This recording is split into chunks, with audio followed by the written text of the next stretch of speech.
Breakthrough, the new book by James O'Keefe, out June 18th. Pre-order it today at breakthroughthemedia.com.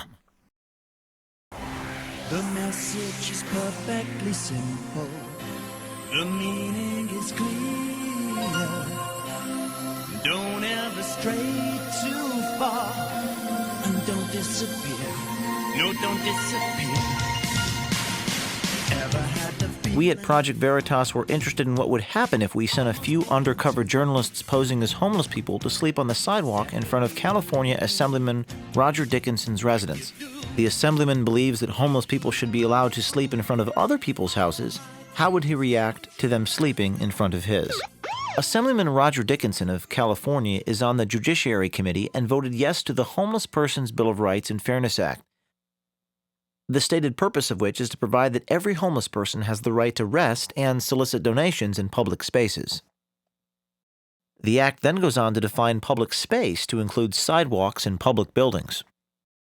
It further defines rest as to the state of not moving, holding certain postures that include but are not limited to sitting, standing, leaning, kneeling, squatting, sleeping, or lying. The effect of this proposed legislation is that homeless people would be legally entitled to sleep or solicit donations on every sidewalk. Our reporters posing as homeless people show up to the house of Assemblyman Dickinson. The journalists posing as homeless people had been at Dickinson's house for 45 minutes. There were several passers-by, and after none of these encounters with Dickinson's neighbors did the police show up. At 7:05 a.m., a car leaves the Assemblyman's driveway. According to our reporters, it had Assemblyman Dickinson in the driver's seat. But only minutes after Assemblyman Dickinson left his driveway, the police showed up and explained that the homeless people need to go solicit someplace else. 539 Southgate. How you guys doing? Good, how are you? Not too bad. What's Good. going on? Just keeping dry. Trying to get by? Trying to get out of the rain. Right on. It's not public property? I thought the sidewalks like Sidewalk public. is public property, but when it's in front of somebody's home, that in turn affects the house. And so that's where we come in. I can tell you where you can go and do that. You know, if it's in like a kind of like a business area, as long as it's not in front of that business. So does that mean like we're not allowed to be out here even if it's on the sidewalk, or?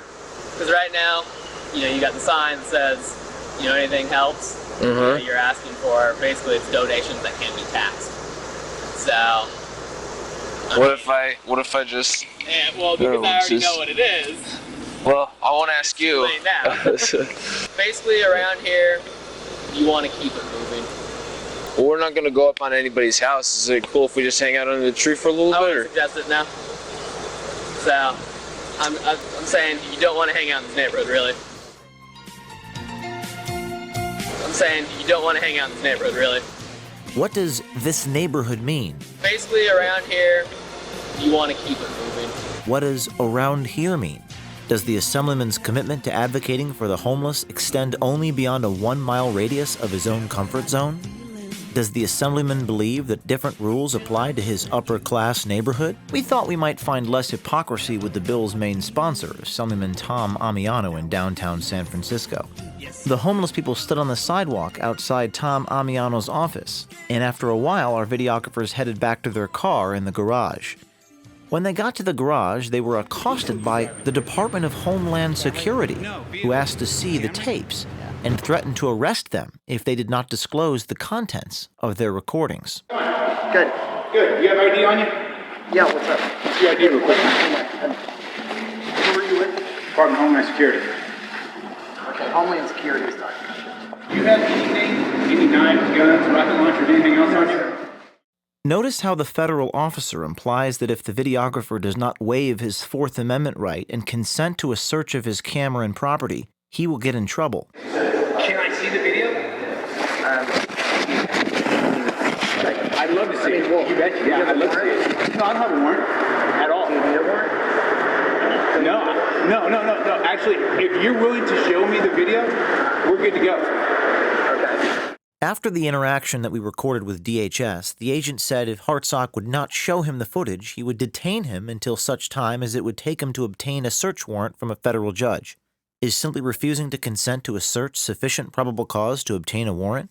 What is the point of search warrants and subpoenas if the Department of Homeland Security can walk up to any person in public and say, surrender your journalistic property or I will indefinitely detain you in custody? Mind you, our footage was obtained legally and in public.